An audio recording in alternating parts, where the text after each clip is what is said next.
माझी वहिनी दिसायला खूप सेक्सी होती.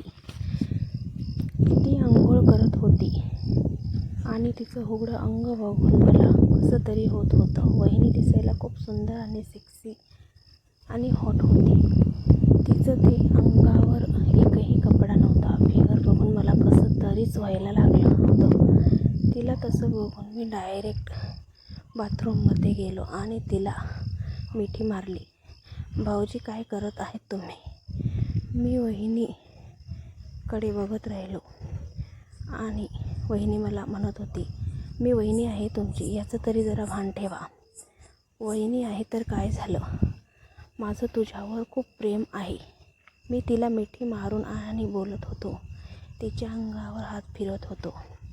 वहिनी, आज मी तुला बघितलं आणि राहवलं गेलं नाही.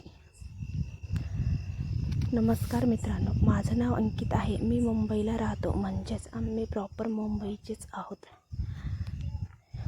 घरी आई वडील आणि माझा एक भाऊ, आमचा एक छोटासा कुटुंब होतं. पण करोना काळात माझ्या आई वडील दोघे आम्हाला सोडून निघून गेले. त्यानंतर दादाचं लग्न झालं आणि घरात वहिनी आली. दादा एका कंपनीत मॅनेजरच्या पोस्टवर होता आणि मी कॉलेज करत होतो. माझी वहिनी रुचिता खूप छान होती, दिसायला सुंदर होती आणि स्वभावही तिचा खूप छान होता. मी सकाळी 1 वाजेला कॉलेज करून घरी यायचो. तोपर्यंत वहिनीचं सगळं आवरून जायचं. मग आम्ही दोघं थोड्या गप्पा गोष्टी करायचो आणि मग जेवण करायचो.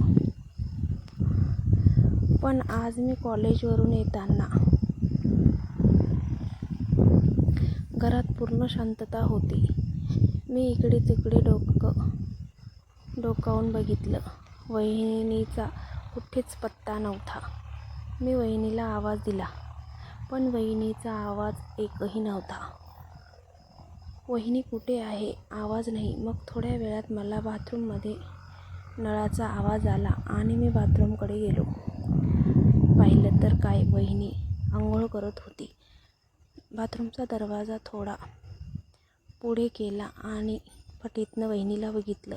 वहिनी अंघोळ करत होती. मी आडोशाला जाऊन थोडंसं दरवाजा पुढे लोटला तर पुढे होऊन गेला. बघतो तर काय, वहिनीने सगळे कपडे काढले होते. खूप छान आणि सेक्सी दिसत होती. अशी तरी थोडीफार अशीच दिसत होती, पण बिना कपड्यांची एकदम हॉट दिसत होती. मी तिला बघितलं आणि उभा राहिलो. तिला बघून मला कसं व्हायचं होत होतं. तिकडे जायचं आहे, उठत नव्हता. मी थांबलो आणि बाथरूमचा दरवाजा पुढे केला.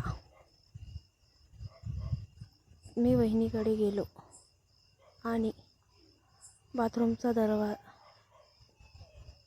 तिकडे जायचं आहे.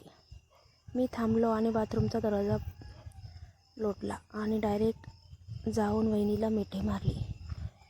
वहिनी एकदमच चकित झाली. अहो भाऊजी, तुमचे दादा आले तर काय म्हणतील? पण मला माहीत होतं एक दिवस तुम्ही असंच काहीतरी करणार. अगं ये वहिनी, माझ्या मिठीत ये. तर मित्रांनो, वहिनी आणि दीरचं नातं तुम्हाला कसं वाटलं? या नात्यात कुठेपर्यंत काय झालं हे मी तुम्हाला नक्की सांगणार आहे पुढच्या स्टोरीमध्ये.